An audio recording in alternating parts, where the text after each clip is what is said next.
आम्ही पाण्याच्या समस्या घेऊन आलो. 12 वाजता येते नेला उशीर. स्वच्छता कसलीच नाही, स्वच्छता पाहिजे.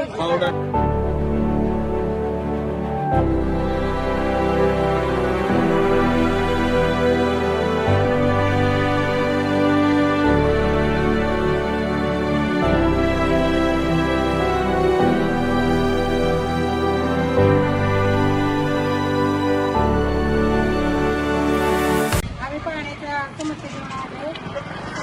आमच्या नळाला गटरी पण व्यवस्थित स्वच्छ नाही. त्यासाठी आम्ही आमचं तक्रार करायसाठी याच्या आधी सांगितलं होतं. हो, 2-3 वेळा आम्ही खूप वेळा अर्ज केले. 2 वर्ष झाले पाणीच येत नव्हतं, पण आता तरी पाण्याची सुरुवात व्हावं म्हणून आम्ही अर्ज केले. म्हणजे अधिकाऱ्यांनी लक्षच नाही दिलं. हो, लक्षच नाही दिलं. गटरी पण नाही.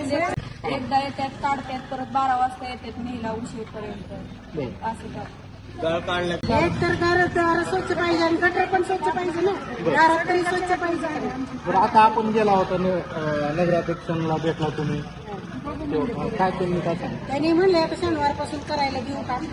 लवकरात लवकर थोडं शनिवारपासून. काय पाण्याची समस्येचं काय? पाण्याचं काय ते म्हणले शनिवारपासून काम चालू करू. शौचालयाचा ही बिकट परिस्थिती. आम्हाला शनिवारपासून मुहूर्त देऊ म्हणून असे सांगितलेले, आश्वासन दिले. प्रभाग क्रमांक 7 मध्ये जो परिसर येतोय, खास करून कानारदिंडीचा भाग आहे, मेन रोडचा काही भाग आहे, नगर आहे आणि शिंदेगंजीचा काही मुख्यानं या ठिकाणी मोठमोठ्या ज्या काही मूलभूत अडचणी आहेत, त्या मूलभूत अडचणी सुद्धा आम्ही वारंवार मान्य करतोय. अक्षरशः जनरल बॉडीमध्ये सुद्धा आम्ही पहिल्या हा विषय घेतला होता, परंतु काय अडचण आहे ते आम्हाला अजून कळालेलं नाहीये.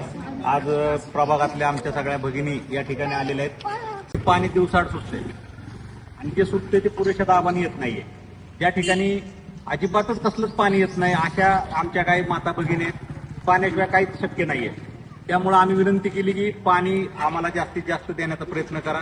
जे काही तुमच्या तांत्रिक बाबी असतील त्या लवकर उठून घेऊन आम्ही सनदशीर मार्गाने आज सगळ्या आमच्या लाडक्या बहिणींना घेऊन इथं आलेलो आहोत.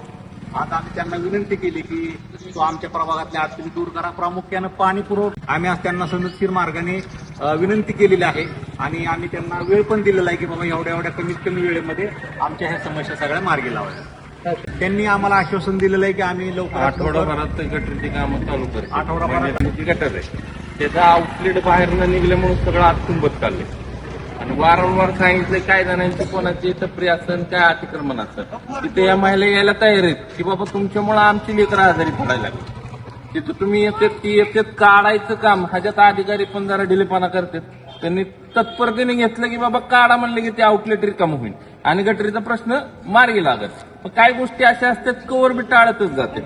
ते टाळणं बंद केलं तरी काम होणार आहे. पलीकडच्या बाजूने जी कानाड गल्लीत पाणी येत नाही तिकडचं TSB झालेलं आहे, फायनल कोटेशनला गेलेलं आहे. म्हणजे आपली जी पाईपलाईन बदलायची ती छत्रपती हार्डवेअर पासून ते कानाड गल्लीपर्यंत पलीकडच्या बाजूने एक आलेली त्या लाईनीत जुनी लाईन आहे.